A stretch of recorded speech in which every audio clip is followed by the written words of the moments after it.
Colunas. O entendimento material de coluna para a maçonaria é o de uma viga cilíndrica vertical oca que sustenta, simbolicamente, o templo.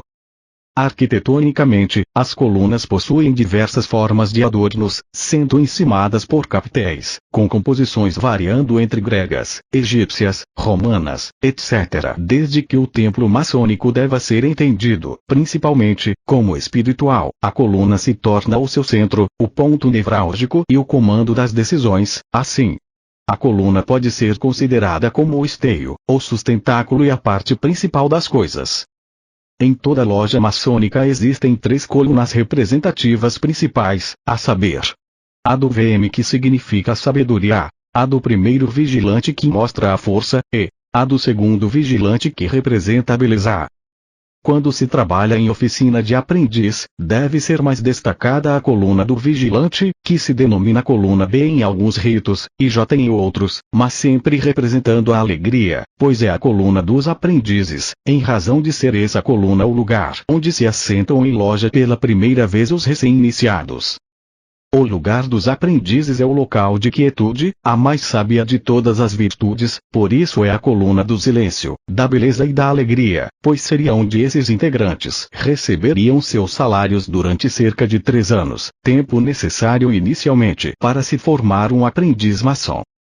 Essa coluna se localiza no setentrião, por se tratar da parte menos iluminada do templo, para que, em silêncio, os aprendizes possam observar e meditar para melhor aprender a arte real. Outro dever do aprendiz é o de controlar suas ideias, pois em sua coluna usará ferramentas, não para construir algo material, mas sempre na busca da própria verdade, sob sua total responsabilidade, pois, como tarefa principal, deverá estar erguendo, embelezando e dando acabamento ao próprio templo interior, porque em cada um é lá que está a divindade, e que habitará exemplarmente esse templo. Deverá o aprendiz estar desprovido de quaisquer sentimento contrário aos princípios norteadores da sublime ordem, para que entenda o exato sentido de verdadeira luz que recebeu por meio da iniciação.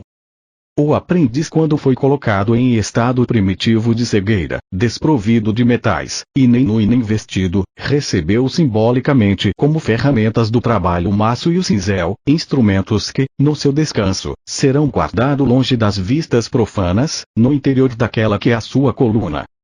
A beleza é representada por seu vigilante, cujo encargo é fazer repousar em integrantes e fiscalizá-las nos trabalhos, para que ao VM resulte honra e glória ao gadu. A coluna é o ponto de reunião dos aprendizes, e simboliza a delicadeza dos sentimentos nobres e fraternos do verdadeiro maçom.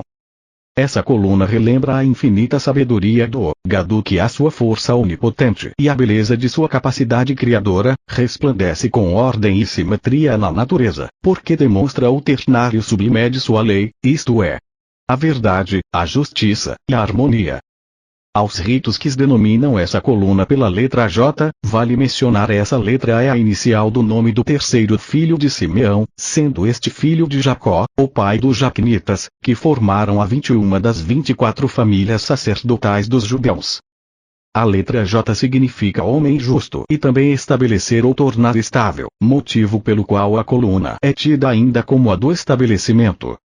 Parte dos símbolos maçônicos foi legada pelos maçons operativos aos especulativos, e outra parte pelos cabalistas, hermetistas e alquimistas, todos maçons aceitos que pertenceram às primitivas lojas especulativas. Naquela fase, eram ocultistas os que legaram parte da ritualística da ordem, como a utilização de velas, espadas, painéis, etc. Contudo, as colunas são legados da maçonaria operativa, tendo seu significado esotérico ampliado pela maçonaria especulativa. Dos vestígios cabalísticos, alguns foram acompanhados por pensamentos hermetistas, sendo o caso da significância das colunas JB, que demarcam a entrada do templo maçônico, porque é exatamente ali, entre as colunas, que se situa a porta imaginária desse templo. Portanto, antes do alinhamento dessas colunas, estar-se-á internamente no edifício, mas não no templo. Cabe salientar que a ordem das letras BJ nas colunas, que depende do rito adotado pela oficina, não deve alterar a conduta e as ações dos aprendizes, de vez que em qualquer dos ritos a coluna do segundo vigilante sempre é a da beleza, ou a coluna da pedra bruta. Como já dito, as colunas são ocas e guardam as ferramentas que são utilizadas apenas pelos maçons. Tais ferramentas devem ficar ocultas das vistas profanas até o novo trabalho, porque é também ao pé das colunas que devem ser pagos os salários dos obreiros, para em seguida despedi-los contentes e satisfeitos. Assim, como se concebe alguém satisfeito sem ter feito um bom trabalho? Ou, que trabalho espiritual ou moral teria feito em prol de alguém ou alguma coisa, que o ajudasse a desbastar sua pedra bruta? Ora, de nada adiantaria relatar, examinar ou pesquisar as colunas do templo, se delas não se compreendesse seu significado mais amplo.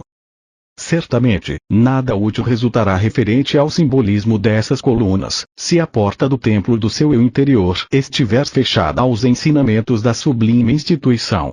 Desta maneira, os maçons devem deixar constantemente abertas as portas de seu próprio templo, a permitir que a beleza da coluna adorne integralmente todos os seus atos, sem nenhuma exceção, sejam essas atitudes profanas ou maçônicas.